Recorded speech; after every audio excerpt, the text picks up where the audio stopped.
Good morning, afternoon, evening, everyone. We're going to give people a few minutes before we get started on this very exciting morning where we're launching a new report, Exception to the Rules, Civilian Harm, Oversight, and Accountability in the Shadow War. So just stay tuned for a few minutes and we'll get started.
I can see people are still joining us at a pretty rapid pace this morning. So I'm going to go ahead and get started, and hopefully by the time we get into the meat of this discussion, everyone will have been able to join. I want to say again, good morning or good afternoon, good evening, wherever you are in the world. We're so pleased that you've joined us today. My name is Rachel Stoll. I'm the Vice President of the Stimson Center, and I want to begin by thanking all of you for joining us for the launch of an exciting new report and a discussion around it. And the report's called Exception to the Rules, Civilian Harm, Oversight, and Accountability in the Shadow Wars. I know that everyone has a very busy schedule, particularly this time of year, so we really appreciate you giving some time to us this morning for this important conversation. This report, which was produced by Civic in partnership with the Stimson Center and the Security Assistance Monitor, examines some of the key tools at the US's disposal to use force, often in secret, often through a range of parallel authorities, which are subject to fewer rules and narrower oversight than more conventional military or intelligence activities. This report draws on conversations with current and former congressional staff, experts in the fields of national security, security assistance, and law.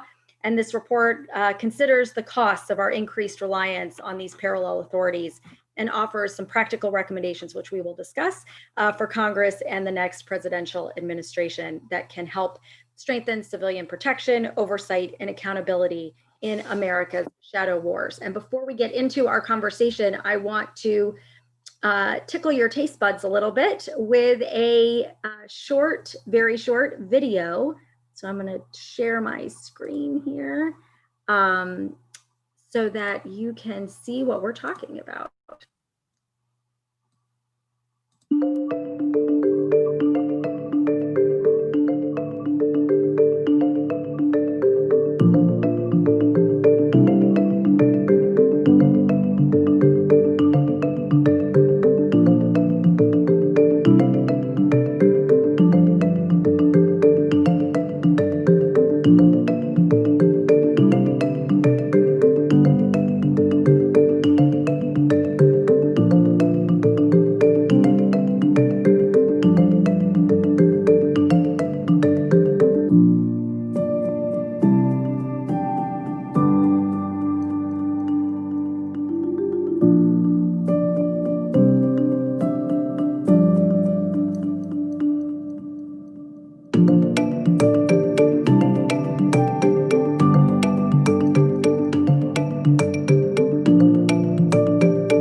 Okay, I think the technology worked, so I'm feeling good about the start to this event.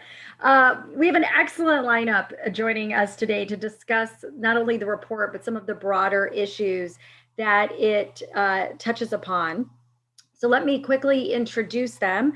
We have Dan Mahanti, Director of the U.S. Program at Civic, and one of the report's co-authors and the brains behind the idea to do this report. Rita Simeon, Director of National Security Advocacy at Human Rights First, and Stephen Tankel, who's an Associate Professor at American University and an Adjunct Senior Fellow at the Center for a New American Security. So before we get started with these really excellent experts, I want to spend a few minutes just talking about the report in general and what motivated us to produce such a report. Because really, to an extent, this report is a continuation of conversations that we've been having for many years. When we began our work on drones at Stimson in 2013, one of our very first conversations discussed the realities of casualties during conflict. And we talked about the requirement to ensure that those kill orders need to be made ethically and as a last resort. And here we are, nearly 2 decades after the terrorist attacks of 9/11, and we're still wrestling over many of the same issues that we were years ago. Among them, a lack of accountability for civilian casualties and human rights violations resulting from covert drone strikes and paramilitary operations that are often conducted by surrogate forces, and continued US involvement in wars not specifically authorized by Congress. So an important contribution I think that this report makes to these long-running conversations is really its framing, how it looks at these issues. It provides the context for many of the programs and authorities that currently allow the US to use force, often in secret, in countries around the world and with relative ease, not only as outgrowths of the post 9/11 years, which they in some cases are, but really as measures which were once considered exceptional responses to a specific urgent threat. So the report really provides a primer on what these key programs are, so that they become really much more than acronyms or numbers that are strung together. Like, we really understand what the intent and what these programs really do.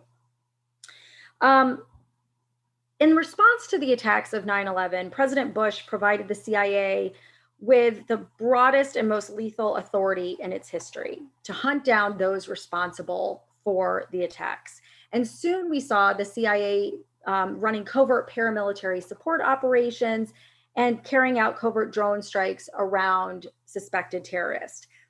This may seem inevitable in retrospect, but the report notes that there had been for years serious apprehensions about involving the nation's top spy agency in targeted killing, which were overcome only by the shock of many of these attacks. Meanwhile, Congress has had a role in this as well and expanded the role of US Special Operations Forces with the creation of the so-called Section 127E program, which we will get into later in our discussion. And this too really was an exceptional expansion of the US's authority to employ lethal force. It allows Special Operations Forces not only to train and equip foreign forces, as they've long done, but also to actively plan and coordinate their attacks on terrorist suspects, activities that are traditionally carried out by the CIA. So to ensure flexibility and speed, which was sort of the hallmark of events after 9/11, many of these programs were exempted from rules that govern the lawful use of lethal force, civilian harm mitigation, transparency, and accountability.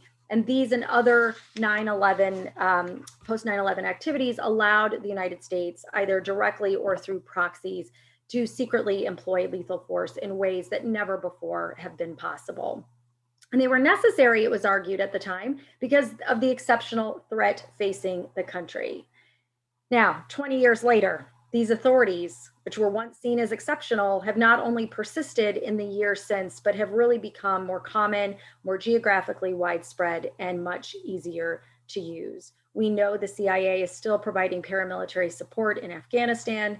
CIA drone strikes have not only continued, but set the stage for sprawling US drone campaigns against suspected terrorists across the Middle East and Africa. Funding of Section 127E authorities has quadrupled since 2005 and actually doubled since the death of Osama bin Laden in 2011, which has allowed the US Special Operations Forces to support proxy forces in a growing number of countries. So our report really looks at this massive proliferation and normalization of these once exceptional counterterrorism programs and authorities that have left American presidents really with an unprecedented range of options to use lethal force, often in secret, around the globe with relative ease.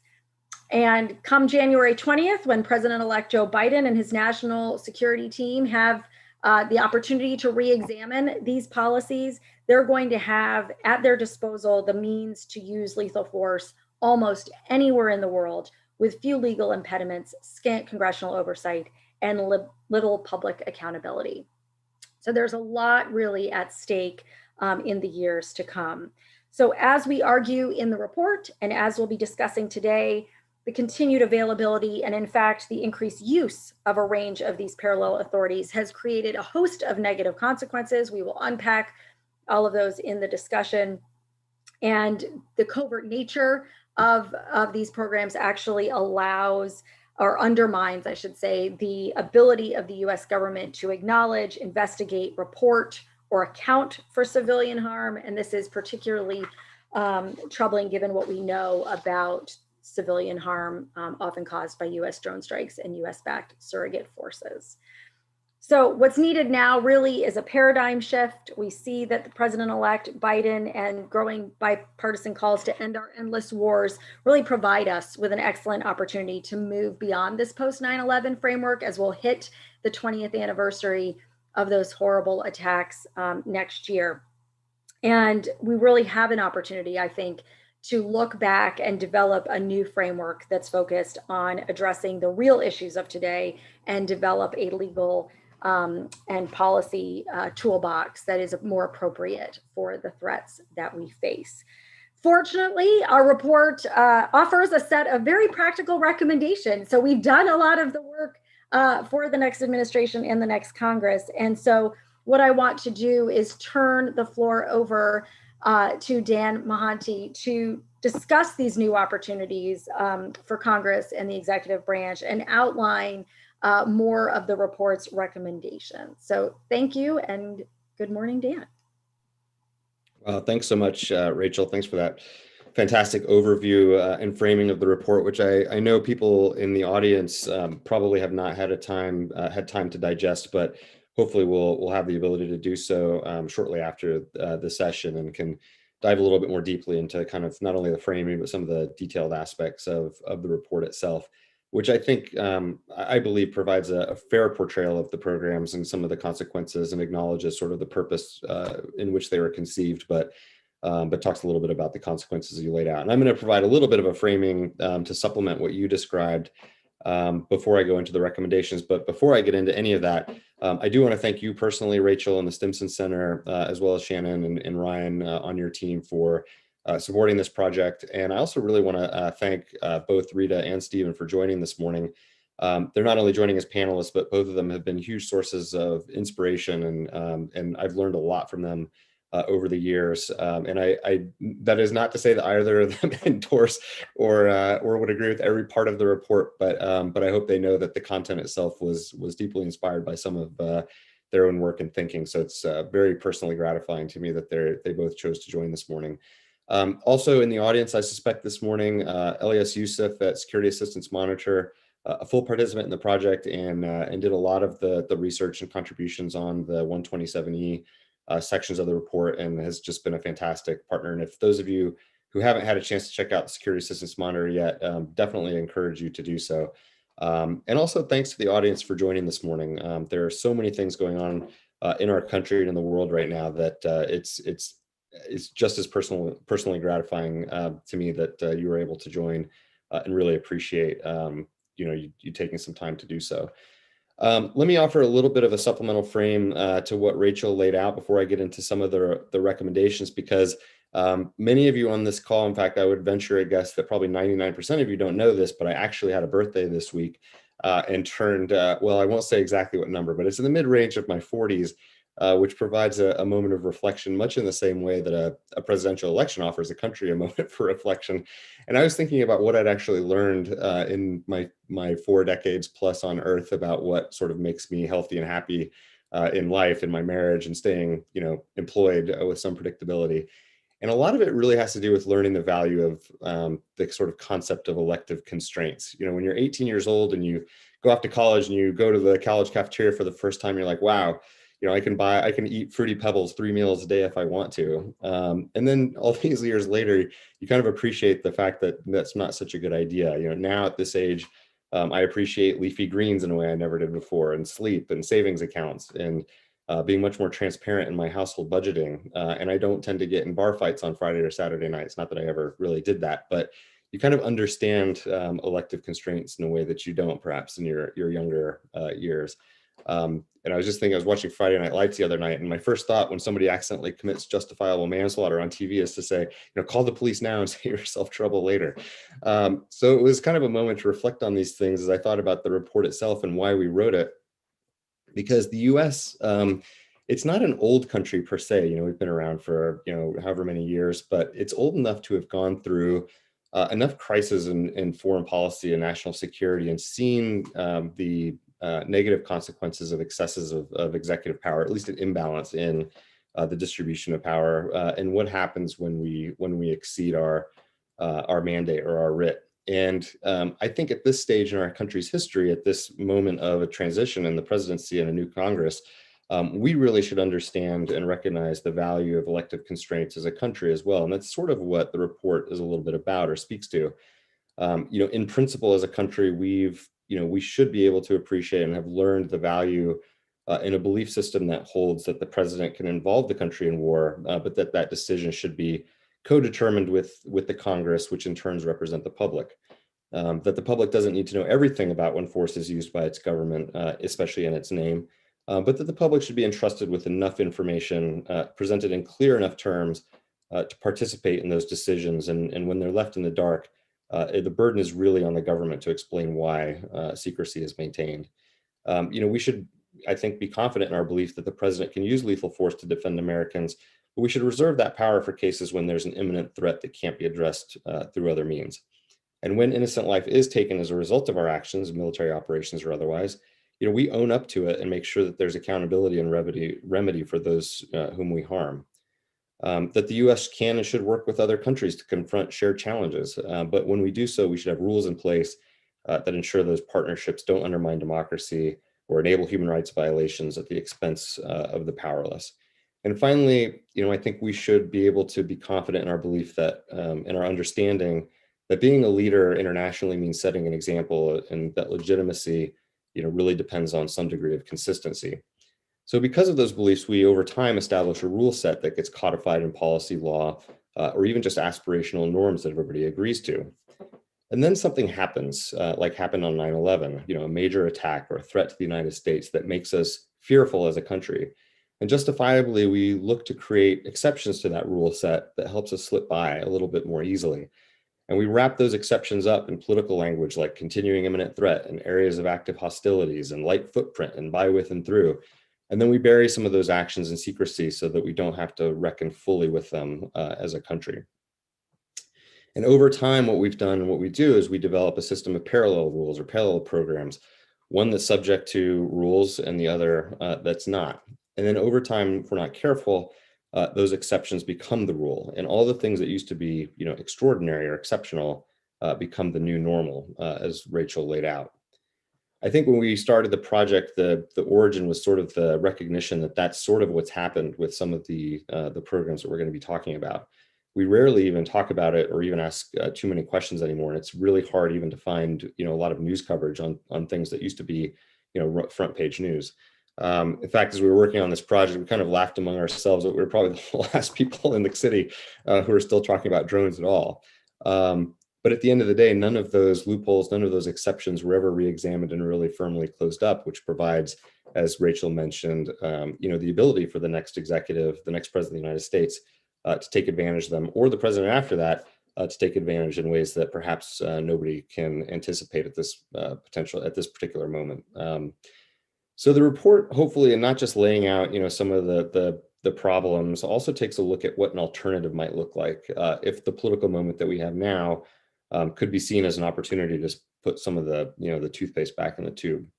I'll let the readers get into some of the very specific recommendations, but to provide a general overview of kind of the buckets in which they reside, let me talk about a couple of the common issues that involve, I think, our lofty but reasonable expectations of the executive branch and the Congress. So the first category really deals with restoring a more dependable system of mutual accountability and oversight between the Congress and the executive branch on questions of U.S. involvement in hostilities and war, but also a more common sense understanding of what war actually is. We want it to be a global war when we're launching military drone strike in the middle of the desert, nowhere close to an armed conflict, but not when our forces are actually accompanying partner forces on a raid in a situation of armed conflict in another country, or when we're supplying country with ordnance that it's using to actively bomb another country in that moment. Our belief is that it's not actually self-defense if you're actively looking for a fight, for example. So it's not the primary emphasis of the report, but I believe our report and the approach we took aligns with and supports the conclusions that have been drawn by others in recommending a more proactive and affirmative responsibility of the executive branch to seek not only clear but broader congressional authorization and legitimation for involving U.S. forces in hostilities and scaling back findings, kind of global findings for the use of covert lethal force under the paradigm of a global war. And I was back and forth with a friend this morning who said, well, Congress doesn't really want that power. And I think our starting point for the report and my own view is that, I don't think we want to accept that that's a good enough response. I think we should have higher expectations than that. The second category of recommendations really speaks to the importance of consistency in the way we apply safeguards to preventing U.S. association with human rights abuses and protocols we have in place for accounting for civilian harm that occurs as a result of U.S. operations. And these are areas where we've actually made a lot of progress as a country in some of our more conventional programs over the course of the last several years. This is a relatively novel position for Civic to take in that we can't really just accept an approach to lethal force that, where the U.S. government says they abide by IHL principles of proportionality and distinction in covert lethal strikes, but those lethal strikes provide no real recourse to accountability or redress if something goes wrong. In my own personal view, I can't really see how meeting only one side of the equation of civilian harm and prevention, but not dealing with accountability, could possibly be satisfying enough to support the continuation of the CIA's lethal drone program, for example. And in this case, I would respond to those who say, drones are no different than conventional aircraft. I would respond, it's not the drone technology that's at issue here. It's about, really accountability and transparency. And it's just not possible to achieve those things, or even by increments to achieve those things when you layer things in such excessive secrecy. And in my own view, over 20 years, we've seen too many people killed or harmed without any idea of where to go for answers. It's hard enough as a result of military operations, but at least there's some room for improvement, I think, in affirmative commitment and greater transparency in conventional strikes. We have a similar recommendation in the report. Again, a little bit of going out on a bit of a further limb than we have in the past, as an organization anyway, recommending transferring CIA paramilitary support operations to the Department of Defense. And I want to note that this was actually a recommendation in the 9/11 Commission report. That recommendation derived more, of course, from comparative advantage and so forth. But I think our view is that the record just shows that whether they have due diligence standards, which we probably can say they do, those due diligence standards are just not transparent enough to understand, and the lack of accountability, even the prospect of accountability for people who could be harmed as a direct result of those programs is enough to suggest that perhaps they reside better somewhere else. The third bucket I want to mention that in which our recommendations, align or exist is the need to align what we know to be good practice in security cooperation as a country, and really to address and limit the number of deviations that we allow through practices that are embodied by some of the secretive programs that have emerged. We focus on the U.S. Code 127E, program as an emblematic sort of illustration of some of these issues, but by no means is it probably alone in its characteristics that it could be, potentially addressed through proper reforms. This is incredibly important to us because as we kind of look at the way the U.S. pursues its national security objectives, its preferred method is without a doubt through and with partners. You see it almost everywhere in the world. And when we enlist the support of partners or provide support to partners, we're also putting our finger on the scales of local politics and governance in those countries where we operate. And over time, we've really learned a lot about what works and when and why. And in fact, Dr. Tankel on the panel has actually written a book on this. And frankly, we also know when it doesn't. And over time, because of this learning, we started to gradually add some much needed reforms to the system. It still needs a lot of work, but overall, we kind of understand how to address some of the shortcomings of these programs to ensure that they achieve our goals without negative externalities. And when we start to exempt security cooperation programs because they have this kind of Janus-faced operational slash fiscal slash security cooperation face, we exempt them from scrutiny and due diligence, we end up ignoring so much of what we've learned. And so one of our buckets of recommendations really deals with aligning characteristics of these programs with other security cooperation programs. It doesn't mean that they can't exist or they shouldn't be a flexible fiscal authority, or that we're claiming that they are uniquely an operational authority, but we do see a reason to make sure that, especially as they grow, they are better aligned with other programs and activities. I just want to conclude by saying that, of course, the purpose that we get involved in this work is because of the people in other countries who end up being affected by U.S. government policies and programs. And that really should be the starting point of the discussion. But I also want to say that, I worked in government for 16 years, and I worked with a lot of great people at the State Department and with, counterparts and colleagues at the Department of Defense and even at the CIA. And in my current role, I still interact with a lot of Army Special Forces, especially. And many of them are actually, really aware of the need and value of protecting civilians in the work that they do. And I see the issues we lay out in the report as a really important duty of care issue for those, civil servants and professionals in the military. I think we owe it to the armed forces, to the intelligence professionals, to give them the confidence that what they're doing, is by the book and in the clear national interests, and also enjoys a mandate from Congress that reflects the public will. So I'll stop there. I probably went way over my time, but I did want to, go over some of the things I thought were most important. So I'll turn it back over. Thanks, Dan. I think what's very clear from your very smart presentation was that there was a real need for this report. It serves a very intentional purpose, but also that we had a lot of fun actually producing this report and working together. And I'm very proud of the team that you put together with Security Assistance Monitor, Stimson, and Civic to really produce, I think, not only a relevant and timely report, but something that, as you said, has a real potential impact on human lives. And I think that's why a lot of us have not only gotten into this work, but have stayed in this work, despite the fact that we are still having some of these very same conversations 20 years in, and recognize the challenges that these issues present. And I think there's not two more people that are better placed to have some of these conversations and that really can unpack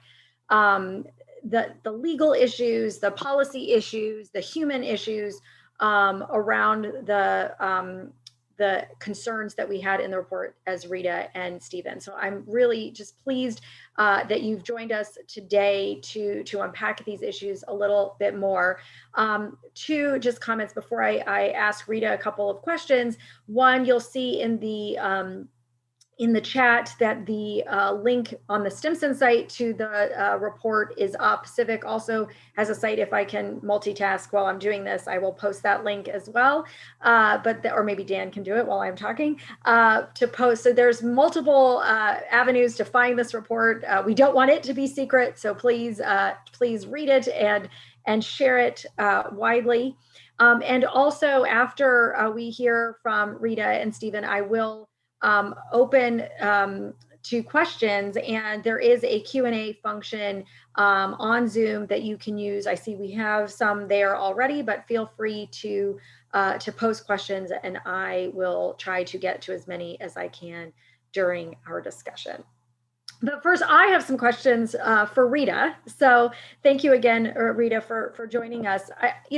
you have been someone who's really worked on these issues for a very long time, particularly around the AUMF. And so I was wondering if you could put into context, like, why does any of this matter? Did we write this report? Where should this fit in on the agenda of a new administration? And what would you like to see sort of come out, not only of this report and this issue, but the new administration take on? Thanks, Rachel, and thanks, Dan, for inviting me to be a part of this event. I'm really excited about this report. As Rachel said, I think it's incredibly timely right now. We have a new administration coming in January, as Rachel mentioned, and that, of course, is an opportunity. We've got a new administration coming in. They're going to be having to assess the lay of the land. What are the current threats? What are the current policies? What are the current legal authorities? And what is our strategy and approach going to be to these issues? And so it's a time of taking stock, really. And we know that President-elect Biden has committed to ending endless war, that he's been very clear in that from the very beginning, that it's time, it's been 2 decades, we need to bring these wars to an end. But he's also said that he wants to maintain a robust counterterrorism mission. And so I think that the challenge for the administration is going to be how to end these wars while maintaining some form of a counterterrorism mission that is sustainable, effective, and rights respecting. And they're going to have to do that against a backdrop of immense challenges in other spaces. So the pandemic, an economic crisis, climate change. So they've got a lot of like pans in the fire right now that they're going to have to deal with. But they're also going to have to address this endless war and counterterrorism going forward. And I think as Rachel and Dan have been alluding to, if not saying it outright, that in 20 years, we've not only stretched and expanded and enacted new authorities for using force, but we've also expanded our interpretations of existing authorities over the years, stretched all the authorities that have been enacted, and then built up this massive architecture for using force. And it's going to be a challenge to, as Dan said, to put the toothpaste back in the tube and figure out what is the overarching strategy and policy that makes sense going forward. And I think, to Rachel's question about the Aumf, I think that's going to be one of those tough pressure points and questions and policies that the administration and Congress are going to have to grapple with fairly early on. That authority, for those who are not familiar, so we throw around Aumf because we can't help it because we talk about it every day. But after 9/11, Congress passed an authorization to use military force. So the nerdy folks in DC, we call it, the 2001 Aumf. There's also the 2002 Iraq War Aumf that is also used, strangely, for counterterrorism purposes, which I'm happy to get into later if people really want to. But these authorities have been stretched and stretched and stretched. But we also have all these other authorities like 127E that have been enacted as well and expanded as well. And so while I am hopeful that the new administration and the new Congress, they're going to have a moment where they revisit and address the 2001 and 2002 AUMFs to look at whether, repeal, some form of like narrowly tailored replacement, whether that's appropriate. But they're going to have to do that in service of a broader strategy. And that's going to have to look at other authorities, because even if you take those authorities away, there's a whole, like, you guys could have written an entire book, not just a report, right? Like there's the world of authorities that are out there that are, susceptible to abuse, and also that just would continue to enable using lethal force. So we could go down the full list, but over the last 20 years, we have really stretched the concept of self-defense under the UN Charter. We have really pushed back human rights law and where that applies and where we need to comply with it, despite those being universal norms, particularly the right to life being a universal requirement to respect the right to life. We have really expanded Article 2 authority to use for the president to use force without congressional authorization. We have expanded in numerous ways when lethal force can be used under the law of armed conflict. So even in armed conflict situations, we've expanded who force can be used against, under what circumstances, geographically where those rules apply, et cetera. So there's a lot of different types of toothpaste that need to go back into different tubes. And I think this report is so important because it addresses some of the ones that are getting less attention that are equally concerning and not really required. I mean, the report, talks about some of these examples with, the special forces folks who were killed in Niger, and members of Congress were sort of like, what? We're at war in Niger? What? And that's a really troubling sign that even our representatives who are enacting these authorities have a hard time staying on top of how these authorities are being used. And so I think there's a real opportunity for the administration coming in and for Congress right now to have this broader conversation about what does the next chapter look like. We've had 20 years of war and killing terrorists, and we need to think about the difference between sort of tactical successes in that regard. Like, we're very good at finding people, tracking them down, and using direct action to either detain or kill them. But to what end? Are we getting anywhere? Are we safer now? Have we reduced the threat posed by transnational terrorist organizations? And if not, why not? And what does the current threat landscape look like? What are the authorities that we actually need? Because we do have all of these other issues, as I mentioned, the pandemic, climate change, great power competition. However, what are the other, threats or problems in the world that you're concerned about? We can only do so much and be in so many places at one time. These resources are scarce, and we're going to have to prioritize and have a strategy. So, I think to Rachel's question, I don't think, just repeal. First of all, I think repealing the Aumf outright that's going to be a hard conversation. I would support that, or a very, very narrow replacement that comes after a national conversation about what is actually needed and why, that has safeguards in it. But that's not going to be enough. There are all these other authorities, this massive architecture that's going to have to be addressed as well. So I'll stop there because I know we have lots to talk about, and I really hope we can have lots of questions and dialogue and conversation going back and forth. So. Thanks, Rita. I think your description of trying to get toothpaste back in the tube really is, if you've ever tried that, it's stealing it. Yeah, but it's messy, right? And these programs, it is not as simple as saying, well, we'll just repeal the Aumf and we can sort of check that off our list and say, okay, let's move on to the next challenge, right? And I think this report and your commentary really demonstrates that it's not just one authority. It's really become ingrained in sort of the way in which we approach these challenges and these problems that we're facing, that it is our default. It has not become, it's not the exception. It has become an exceptional practice. And I think that's really what the challenge is getting the entire frame to shift. It's more than just a paradigm shift. It's like a shift at the very core of who we are in terms of how we approach these issues.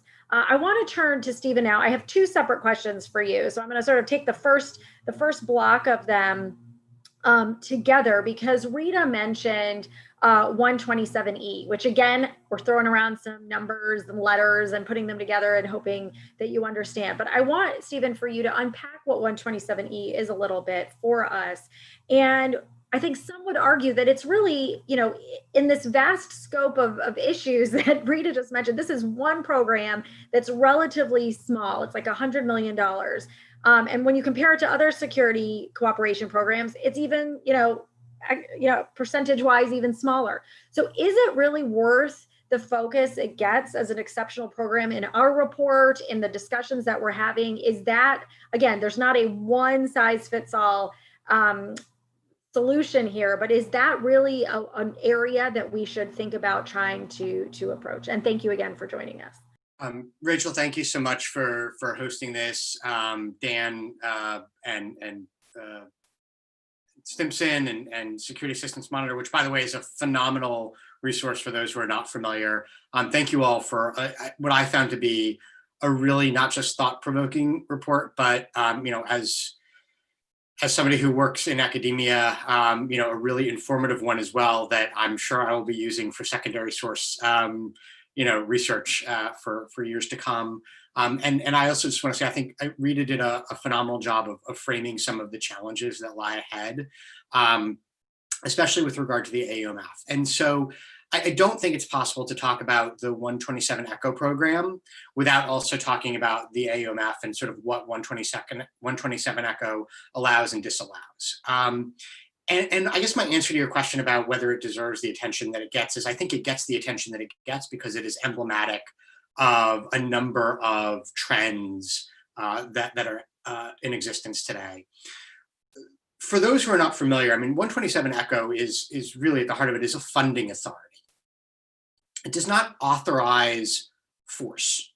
It provides funding to special operations forces that they can then use for surrogate forces to conduct, for the most part, counterterrorism missions. The National Defense Authorization Act last year included an amendment which said that for any 127 ECHO funded activity, it needs to be made clear under what authority that is being done, right? So that was intended to close any potential loophole.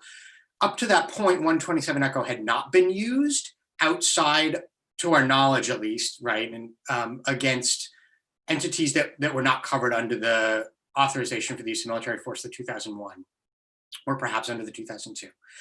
But recognizing that, we didn't want a situation where it could be that loophole was closed.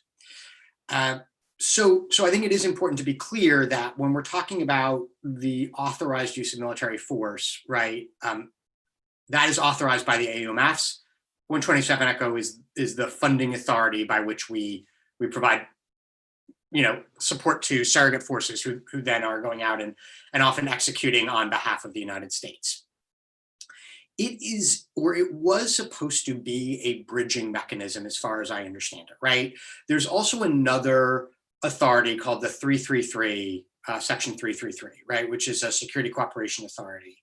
And that is the broader partner capacity building authority that exists. And the thinking was that it was going to take some time for host nation forces to get from where they were to where they needed to be. And in the interim, the United States was not going to necessarily be doing all of these missions themselves. They would support local forces and provide support to them. And what it has become, because partner forces aren't getting there as quickly as we need to, is essentially a way of using proxies to do our CT work for us. So, and that I think is the second trend that it touches on, which is the importance of partner forces for the United States, right? Especially as our focus on CT declines, the United States is going to be working probably more and more through partner forces. 127 ECHO does not have the same constraints, and I think that that the report does a very good job of laying this out, that other security cooperation programs have in terms of human rights, vetting and things of that nature. There was a push this year to include that through an NDA amendment. That's in conference right now. We'll have to see how that goes. For those who are not familiar, when I say conference, I mean the Senate and House versions of the National Defense Authorization Act are being conferenced with one another. I hope that is added in, but we'll have to see. The third piece is it's not just that it doesn't include these constraints. It's also that, to me, 127 ECHO has become emblematic of the problems that we have with the cooperation to combat continuum, which is to say that it has become very, very difficult for anybody to say where security cooperation ends and combat operations begin. Because US forces are not just training and equipping, as Dan noted, they are training, advising, assisting, accompanying. And so it's very, very hard to determine whether something is going to fall under a security cooperation authority or whether it is going to fall under an Aomf.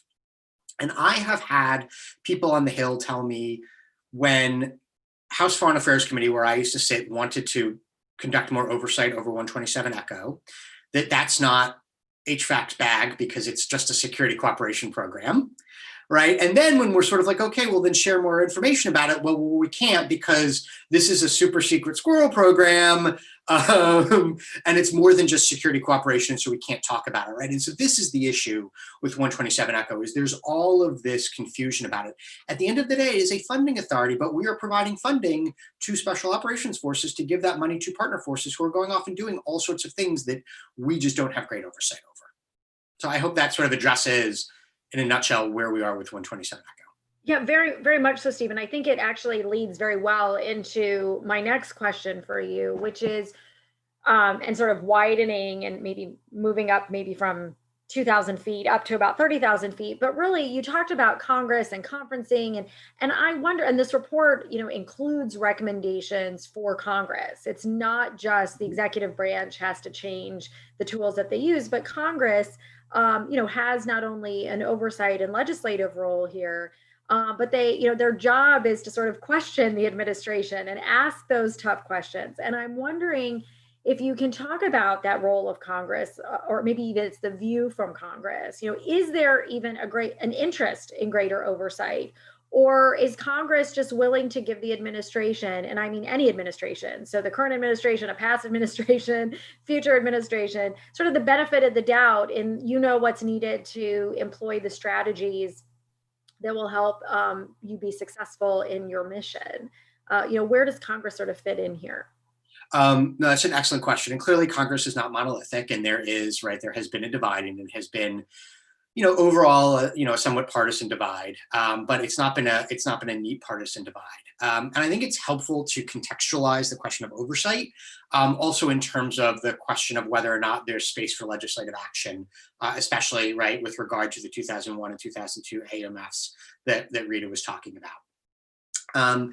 There have been repeated pushes to repeal the 2002 Aomf. We've gotten close a couple times. I actually think it would have happened during this last go around, but for the administration reaching out to Republicans on the Hill and saying, we don't want this repealed and we need it for whatever reason, and so it was kept on the books. It's really outlived its usefulness.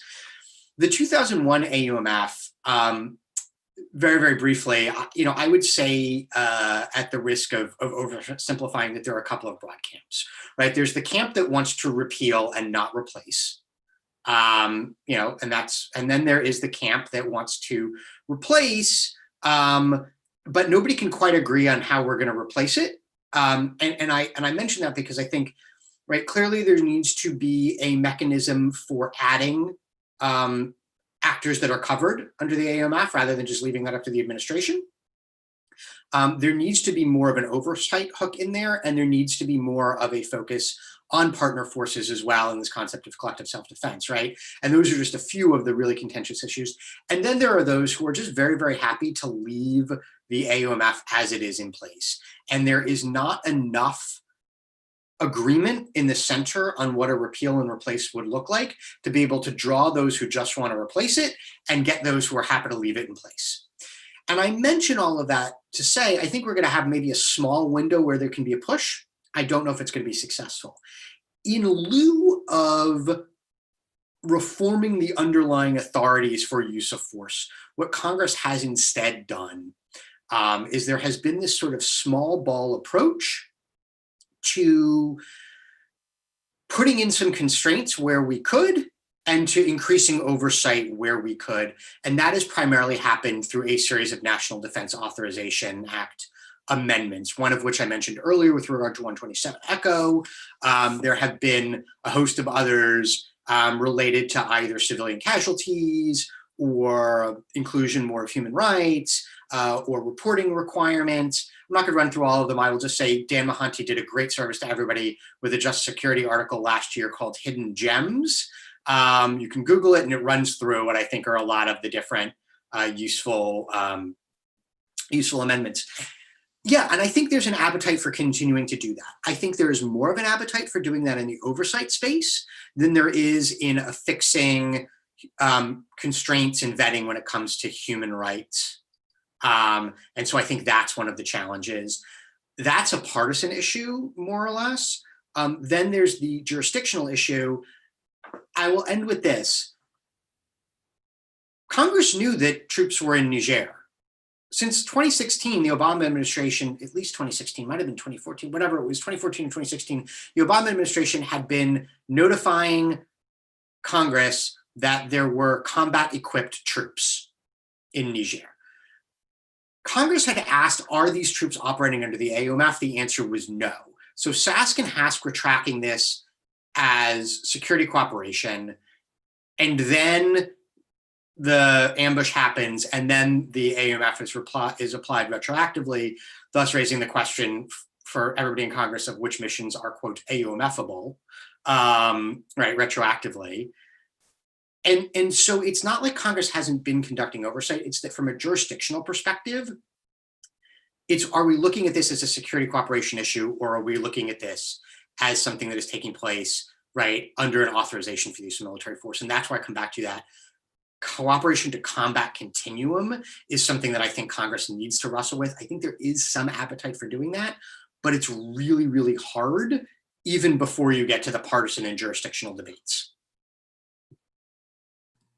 Thanks, Stephen. I think I just put the Hidden Gems article that you mentioned in the chat. So hopefully everyone can see that, because as always, Dan does a great job of sort of distilling the information into really useful bite-sized chunks. And I just saw a comment on Twitter, actually, that was a shout out to both Stephen and Rita for taking, I think, what are very complex issues and lots of acronyms and lots of jurisdictional and bureaucratic issues, and really breaking them down to very digestible and understandable points. And so thank you both for doing that, because I think that's really helpful. I do want to turn back to Rita just to maybe talk about the AUMF a little bit in light of what Stephen just described in these sort of different camps, to talk about what it actually does authorize, particularly for folks that are not familiar. And then I promise we're going to get to the questions in the Q&A. So please keep putting those in there. I am monitoring them, and I will be sort of grouping them together in thematic clusters to get to as many as I can.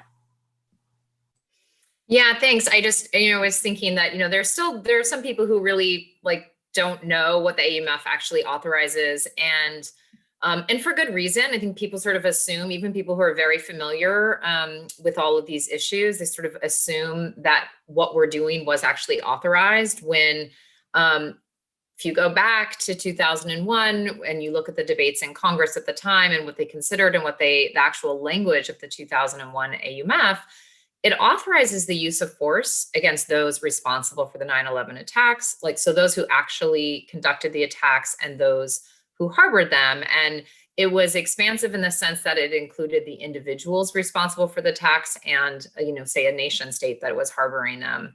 But it didn't provide authority to conduct counterterrorism operations globally. It doesn't say anything about associated forces.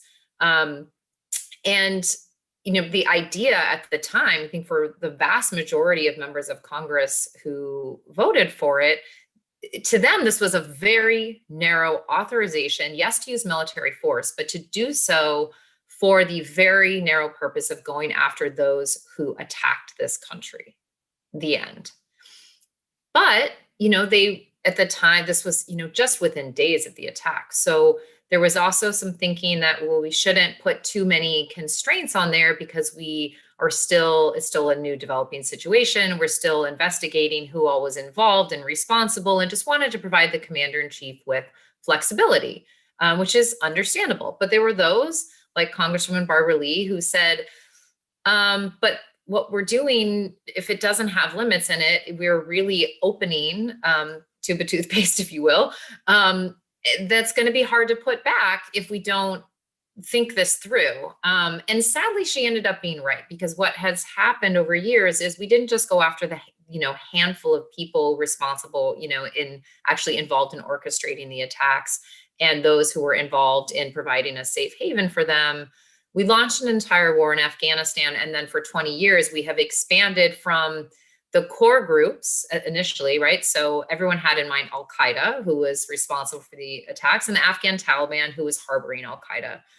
But we have since expanded that to include all sorts of associated forces of Al Qaeda in more than a dozen countries around the world, and then expanded that to include groups like ISIS that were, at odds with Al Qaeda, and who didn't, a group that didn't even exist at the time that Congress passed this authorization. So you can see how when you take an authority like this that has really significant implications for other authorities, like 127 Echo, that as we've expanded what can be done with the Aumf, we've expanded the countries, we've expanded the groups, and I say this, when I say we, I mean the executive branch has expanded it, right? Not Congress. And so this goes back to this challenge of Congress needing to be able to put some constraints because of how out of hand it has gotten, and just the lack of a broader strategy where the executive branch is just expanding and expanding and expanding what we're doing. The congressional oversight, as Stephen talked about, is really siloed. And so there end up being gaps even in congressional oversight. And then I see folks asking about it in the, some of the questions that we'll get to in the chat. There's also just this massive gap in terms of transparency to the public. So it's one thing for members of Congress and committees in Congress to be trying to conduct oversight, and all of the problems that Stephen just talked about there, where certain committees don't have access to information. And, people think that one committee is looking at something, but really they're not actually fully looking at it, or the right committee is not looking at it. That whole bucket of issues is in addition to the problem of a lack of public transparency about what is happening in our name. And I think that that's only going to get harder as we try to end these wars and end up relying more on these sort of train and equip and assist and security cooperation authorities. So I'll stop there because I'm excited to get to questions. No, I think that's really helpful, Rita, because I think we forget, and I have this conversation with my kids all the time, right, who've only ever lived in this post 9/11 period. And so the idea of not being at war with someone, even if it's for, even if they don't recognize that it's because or an outcome of the 9/11 attacks, is really foreign to them. And I think sometimes we do forget, what was that initial purpose? What were those days after 9/11 like, when we were still trying to uncover so much information and process what had happened to this country and come up with a response? Some may argue it was a disproportionate response, but a response to those attacks. And I don't think anyone at the time, and we even go into this a little bit in the report, I don't think anyone at the time really could have predicted that 20 years on, the expansion of those discussions has been really applied to not only geographic areas, but sort of policy areas that no one intended. Stephen, I know you had a two finger before I get to the questions. Yeah, just really quickly, to reinforce a few points and to bring this back to Dan's, and Stimson's and Security Systems Monitor's excellent report. Leaving aside the problem of what the president may choose to do under Article 2 authority, where he, or God willing, someday she, uses force without congressional authorization. I think what's so important to recognize here, as we're talking about the Aomf, and I think Rita sort of did a wonderful job of laying out how it has been stretched far beyond what it was initially intended, is that there are really two ways of getting at a lot of these issues. One is to get at Aumf reform, right, which is the underlying authority that enables so much of what we are seeing under 127 Echo and the other programs that Dan and others were writing about in the report. if you believe, right, or if you are skeptical that Aomf reform is going to be possible and that the current Aomf is going to stay on the books in its current incarnation for the foreseeable future, then your other approach is more of this piecemeal Congress having to work with the executive branch or legislate on its own, reining back in these different pieces, right? Which is why I do think year after year you get NDA amendments on 127 ECHO, right? Because if you cannot reform the underlying authority, the underlying AOMFs, then you are left with this more sort of small ball piecemeal approach, which is where oversight, and in some cases legislating oversight to require the types of reports that weren't necessarily required in the initial AOMF and weren't necessarily required with some of these programs, becomes more important. And I think that's some of the real value in the report itself, is that it sort of highlights, if you can't get AUMF reform, here are some of the other areas where you should be focusing your energies to at least improve, not just oversight, but also, I would say, from the congressional perspective, congressional accountability and responsibility for the use of force. Great, thanks. I'm going to try to sort of cluster some of the questions together. So I want to start, Rita just mentioned the issue of transparency. And part of the reason why the issues that are raised in the report are so troubling is because of the lack of transparency, that there's not only is there very little congressional oversight, there's very little public oversight of what is being done in the US's name. And I'm wondering if you can have accountability without transparency, and where sort of transparency fits in. Like, would we be okay with some of these programs if we knew more about them? Or is it really an issue of this, of accountability? So sort of how do accountability and transparency go hand in hand here? And these are not targeted at any one of you, so I'll just leave it open to whoever wants to join in. I mean, no, sorry. Go ahead, Dan.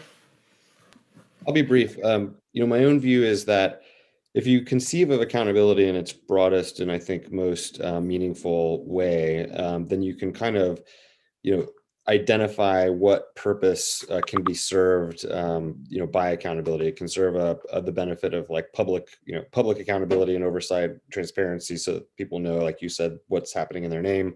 But it can also be very tactically oriented towards, individual accountability for harm that occurs as a result of a military operation. So there are a number of different kinds of accountability, and what that allows you to do then too, I think, is to layer the kinds of by segmenting accountability, you can then sort of layer how much transparency you need to serve each form. So, for example, the annual report by DoD on the number of civilian casualties caused by strikes, which has been, by years sort of added, has gotten more transparent by the years, serves a form of a kind of public accountability and oversight purpose, but it's not going to really address any of the much needed forms of accountability, or it doesn't serve accountability for anybody who's actually affected by those strikes. And to do that, people need to know sort of who the author of the harm was and sort of how to be in touch with them and what options are available at their disposal. And that's where I think we have there's a much more significant relationship between transparency and personal accountability. So I think you can treat different programs with different levels of transparency to achieve accountability when you do it in that way. So that was a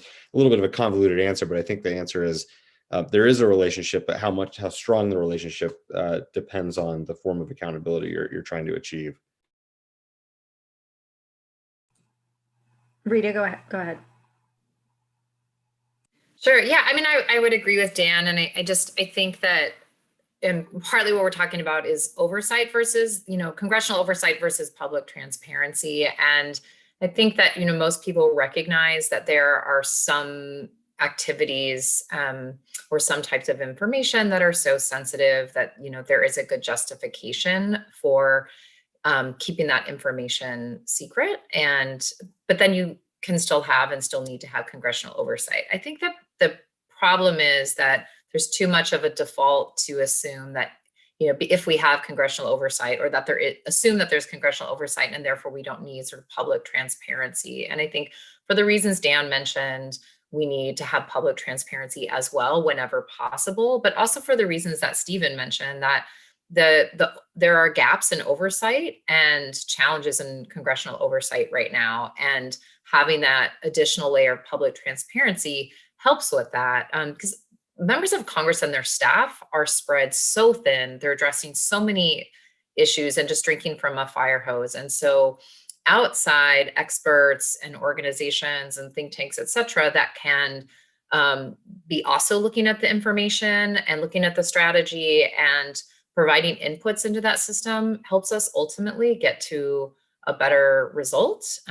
more accountability, a more effective strategy, better human rights compliance, et cetera. So I think that without a really robust layer of transparency, we're in a lot of trouble. And that's one of the things that, of course, we would like to see with Aumf reform, all these reforms that we're talking about on programs like 127 ECHO, is greater accountability, and accountability, I mean like actual consequences for wrongdoing, and procedures in place to uncover wrongdoing, but also oversight from Congress, and public transparency in these programs as well. It's one of the biggest problems with the 2001 Aumf is that it didn't contain any of these things. And as Stephen mentioned, this like small ball approach, right? In the absence of repeal or reform of the Aumf outright, what we've been doing is getting these reporting requirements and oversight requirements slowly every single year in the NDA. There's like one more sort of chipping away at this, but it really is just at the end of the day, chipping away at a much bigger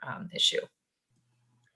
Thanks, Rita. I think that's important because it's not just transparency for transparency's sake, right? Like there's some real sort of fundamental issues here that transparency brings. And I think it's important when we're having these conversations, we're not just throwing around these big lofty ideals because it sounds like a litany of things that we could do to make things better, but there's a real purpose and intention behind it. And so I hope as people read the report, and reminding you that it's available on both the Stimson and Civic websites right now, and I recognize that it's hard to sort of pay attention to an event and digest a report at the same time, but that after this event, you can go back through and understand sort of why these recommendations were developed based on sort of the contextual framework that not only the report provides, but that we can see in the last 20 years has developed. And I think as we're thinking about that evolution, there are some questions about sort of the transition that we're seeing from the global war on terrorism that was started 20 years ago, and now into this larger focus on great power competition, and how the risks associated with these programs in the CT space really elevate the context of near peer competitors, but also are these CT tools becoming increasingly obsolete? Or would you could argue conversely that there'll be a greater push to keep those tools because we need to have as many of them at our disposal to deal with these new threats that arise from great power competition and the potential for interstate conflict. So sort of wondering, as that's sort of a buzzword that we're hearing now 20 years later, what's the connection or the nexus between these concepts?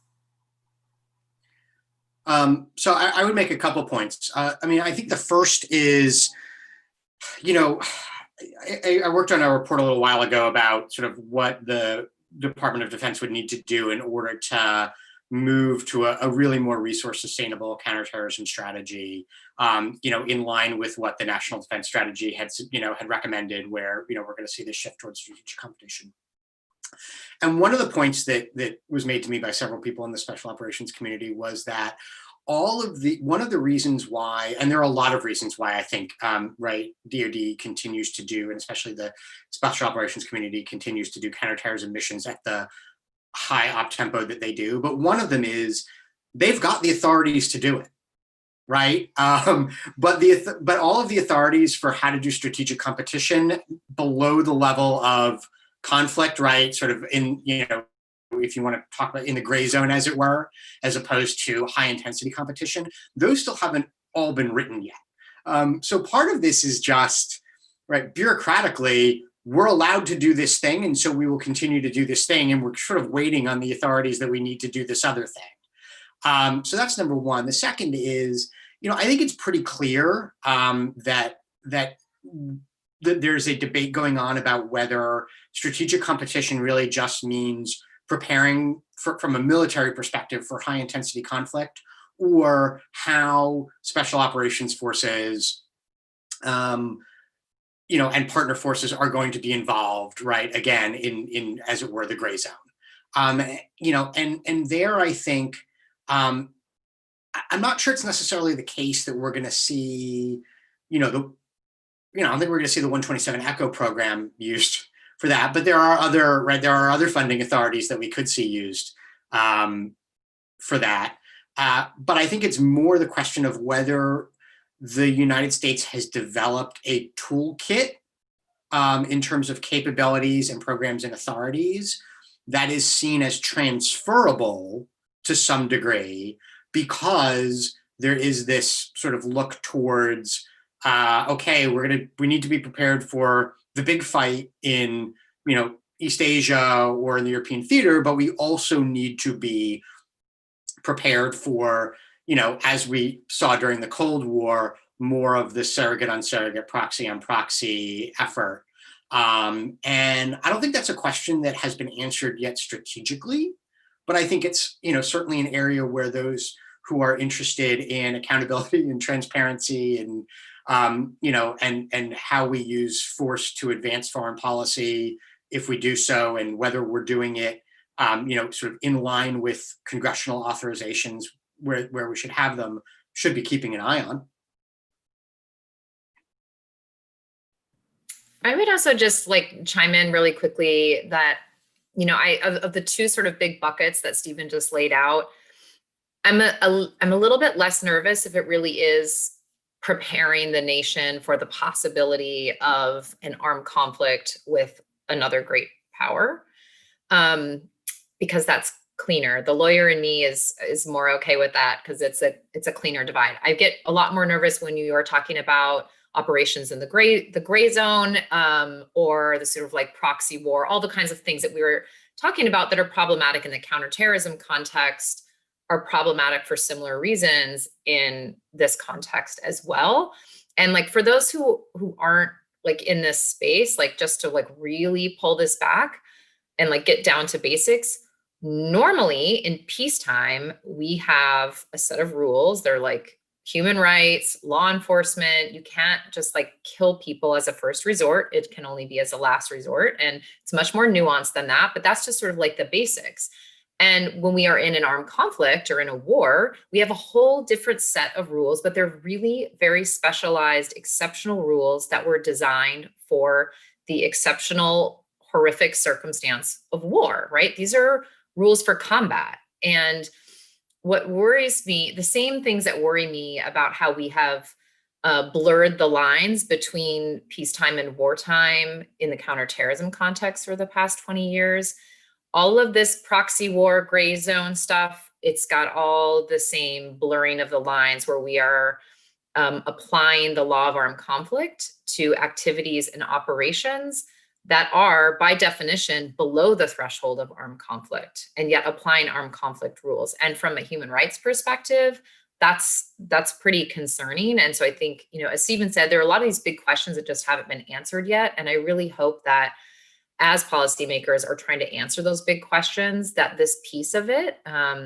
is a part of that conversation.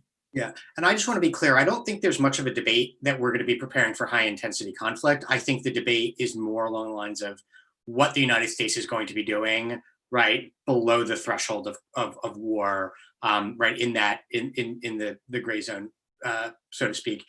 And I think this is where also I would just also note that this is the piece where our partners become very, very important, and where concepts such as collective self-defense and what the United States is allowed to do in defense of its partners in the event that they are sort of in an area, become involved in hostilities, becomes critical. And the other piece here that I would just finally note is that the United States isn't going to stop entirely doing counterterrorism. And one of the things that we are probably going to see, that I think we are already seeing, is increased contestation from nation state actors in areas where the United States is focused on CT, where it hasn't necessarily faced that kind of contestation in the past. If you look at, right, Russia in Syria being the prime example, well, we could see more of that in Libya and in other places as well. And the potential for these two worlds to somewhat collide, and especially what that's going to mean if you have an Aomf that says, hey, it's fair game to use force against actor X, and you're supporting a partner to do that, and then a nation state starts contesting you in that space or contesting your partner, and now you're using force against the nation state, and that's, I think, where we're going to get into this murky area.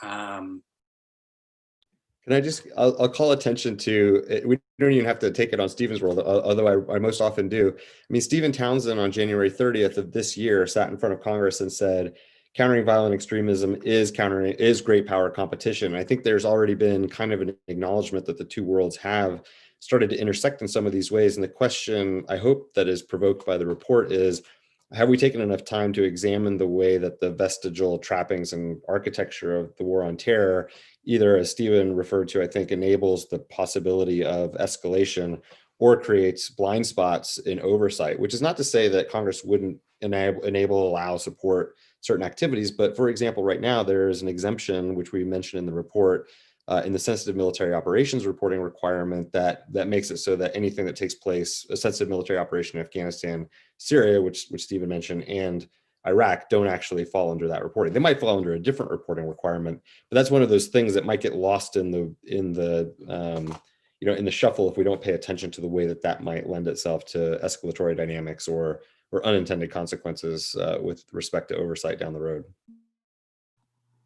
I want to pull at a thread that you both just mentioned, and that's this notion of precedent and international precedent, to be even more specific, in that when we've looked at drone policy or the lack thereof over the last several years, we have been able to demonstrate how the US refusal to make public sort of what laws and frameworks it is utilizing, its lack of publication of data about strikes and civilian harm, although in some cases there have been improvements, has really, and use of force outside traditional battlefields, really has exported a precedent for use that many have argued is not a positive one. And one of our questions really talks about, the fact that this report's very US focused and doesn't mention other reports. Obviously, we're talking about US authorities here, but is there a danger that this perspective, this attitude, this use of secret authorities with very little oversight and accountability, that we are at risk of exporting those kinds of practices as well, and that we will only serve to amplify these challenges with regards to security cooperation and differing sort of value sets and rules as we continue 20 years on?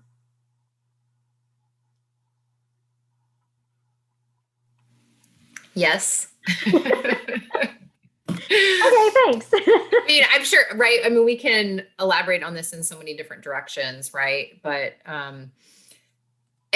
every step of the way, whether we want to talk about the expansive interpretations of authorities or exceptions under international law, that is giving permission to other countries to do the same. And it's going to make it so much harder for us to say, no, you can't do that, when we have claimed the right to do it ourselves. And whether that's the use of armed drones in the territory of another state without their consent, whether that's just using lethal force against people that we label as enemy combatants or terrorists, and you can sort of go on and on. I mean, and the entire architecture around counterterrorism with the UN, but also the points that you were focused on, right? Like if we think it's okay to have this security architecture at home and all of these legal authorities that have inadequate oversight and transparency, it's going to be hard for us to push back against partners or non-partners partners, enemies who are doing the same thing. But then I also think like an additional scary piece of this for me is in how we are using the like 127 Echo. We are going out and essentially, as Stephen said, this was meant to be a bridging authority, right? So we are trying to go out and train other nations to do the same thing, except this idea of just being able to go out and just kill terrorists is not a sustainable strategy. It's not a sustainable strategy for us. It's not a sustainable strategy for partners. And so for us to just be going out, and not only can other states choose to copy us, but we're actually actively going out and training and assisting and helping others follow the same path in ways that have consequences if we don't have a larger strategic plan, and evidence that that approach is actually effective. So again, this sort of goes back to that point about these tactical successes versus having an overarching strategy. And I'm concerned, to your point, yes, about giving permission for other states to do the same, or non-state actors even to do the same, but that we're also actively helping others to do the same. I would jump in briefly to just add a couple quick points. That, I mean, when we talk about 127 Echo, yes, we are essentially talking about funding and operational support for for tactical action, right? We are not trying to build robust, professionalized forces with this authority. We are, or the intention was, to do that with other authorities. So I think it's to be clear, it's not as though the United States intention is only to train and build militaries that can go out and kill terrorists with no professionalization or no human rights training. I mean, we have all of that under other authorities. It just turns out that we're not very good at doing all of those other things, right? And that takes a really, really long time, and that there are certain circumstances, right, and certain partners on which we are going to have more or less success. And so I think one of the reasons why like 127 Echo is still like the thing that it is because we haven't had success in these other areas, right? Like if we'd had success in these other areas, we had professional forces that could do this well, and we're, then we wouldn't necessarily be having this conversation. I think, right, we ended up in a train, advise, and assist approach because the other stuff wasn't working quickly enough, right? But then the more we are inserting ourselves into this process, the less we're able to develop those types of indigenous capabilities that we need to develop. And I mention that just because I do think it's important to recognize also like what we're trying to do versus what we're able to do. And there's often a significant delta there. I also want to note that it's not just that our behavior opens the door for future action that we might then want to push back on. Like, I think there's already plenty of things that other countries are doing that we would have wanted to push back on anyway. That's harder because of, right, our behavior in certain areas, right? It's like that door's already been opened. We told everybody to take counterterrorism seriously, and plenty of countries turned around and said, well, that civil society organization is violent extremist, and I'm going to go after them right now, and I'm going to put in place a sanctions regime like you have. So I think we're already seeing evidence of this in a lot of different areas that we need to be mindful of. So in our last 5 minutes, I want to sort of cluster this last group of questions around predictions and sort of what we can expect from President-elect Biden's administration. He comes out of not only his own, very esteemed career in the Senate, but as the vice president to President Obama for 8 years, who in some ways expanded these authorities and utilized these authorities in ways that perhaps they were not intended. And we look at the drone war, for example, as a good example of how these authorities have been used in some ways in great secrecy and with great effect, both positive and negative. So I wonder if you all can think about how the Biden administration will build back better, to use their slogan here, in these ways. Will we see a hostility towards accountability? Will we see interest in shifting the way these programs are utilized, in shifting the entire frame of the global war on terror and the AUMF? What can we expect? And you each have like 2 minutes to to address all of those issues. So your best prediction, your crystal ball predictions. Do you want to go first, Stephen? All right, I can go first. Okay, I would make 3 points. One, I would expect,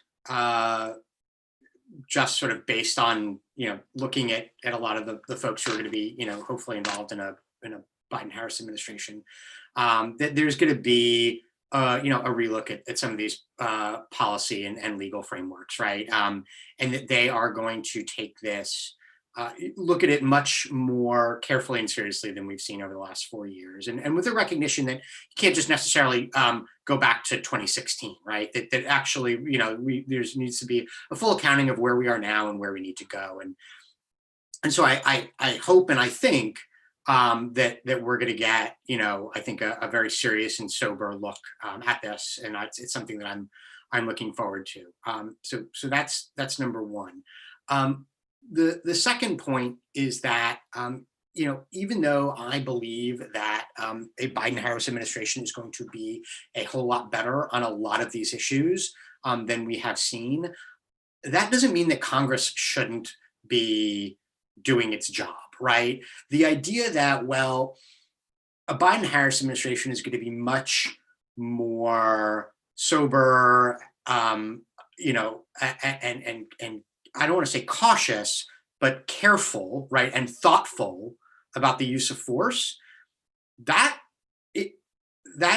to my mind, immaterial from a congressional perspective, right? Congress's job is to put laws in place and rules and regulations in place, regardless, right, of who the actor is, because this idea that, well, a President Biden is going to be good, and so therefore we don't have to worry about this. Well, 4 years, or God willing, 8 years from now, right, if I want to show my party colors, right, at some point we're going to have, another administration in there that's maybe not as good. And so, to my mind, yeah, I think things will look a lot better, and Congress still needs to do its job in terms of oversight and in terms of sort of trying to get a handle on a lot of these different authorities. Rita?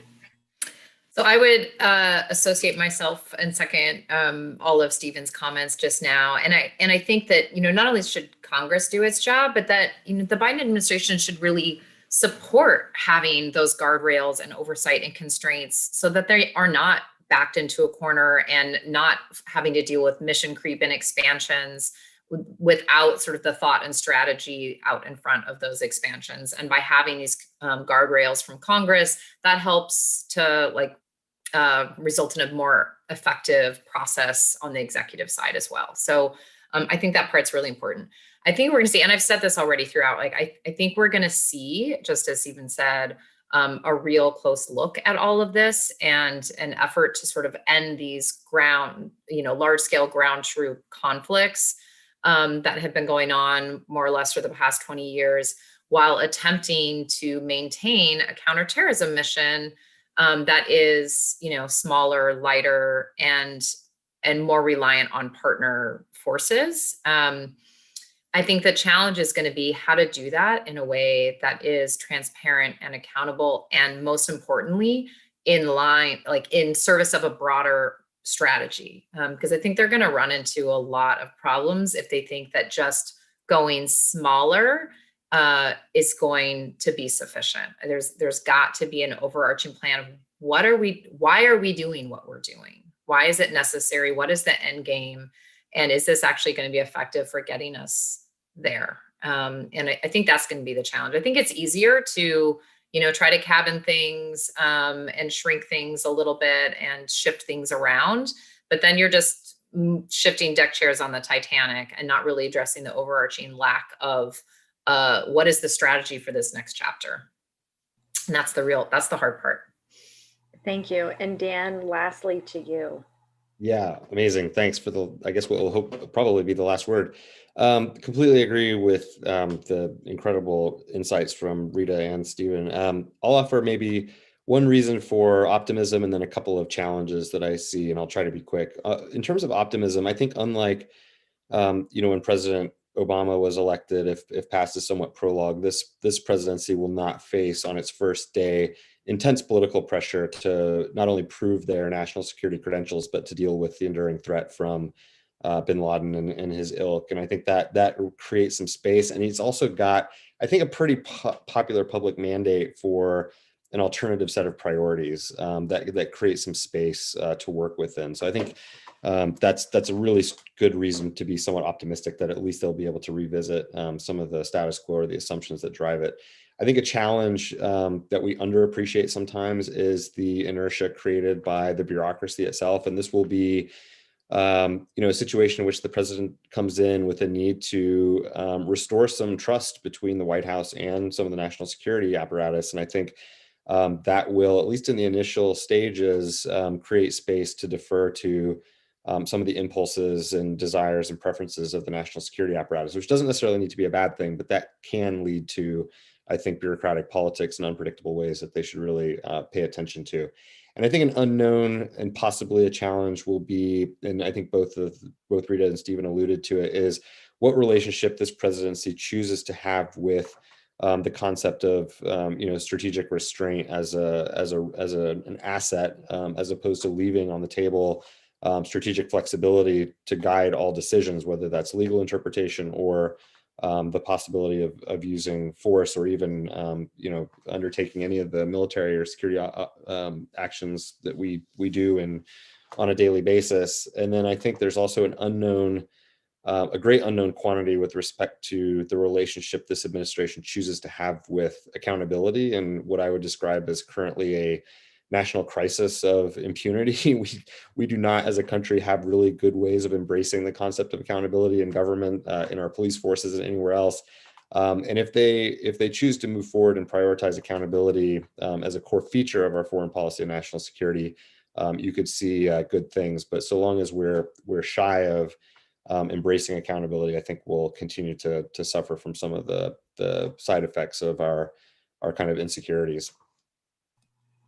Well, thank you to all of you. I note in the Q&A now, there's some really kind comments about what an exceptional panel this has been, the thoughtfulness of your remarks, and really the knowledge that you've all brought to the table. And for those in the United States, it's American Thanksgiving next week. I'm thankful that we have the space really to have these conversations, to look critically at these issues that really require compassion and intelligence and alternatives to just accepting the status quo. So I'm thankful for that space. I'm thankful to the three of you for being such committed and knowledgeable and thoughtful experts who continue to give us all not only things to think about, but really ways to implement those broader strategic frames. And so I want to thank the three of you for joining me today. Please, thanks to the Security Assistance Monitor, Civic, and my Stimson team for what I think is really a valuable and useful report that I think will have relevance for years to come, and to offer all of our thanks to all of you for joining and sticking with us this morning. I know that this is a busy time of year, and we really appreciate you spending this hour and a half with us.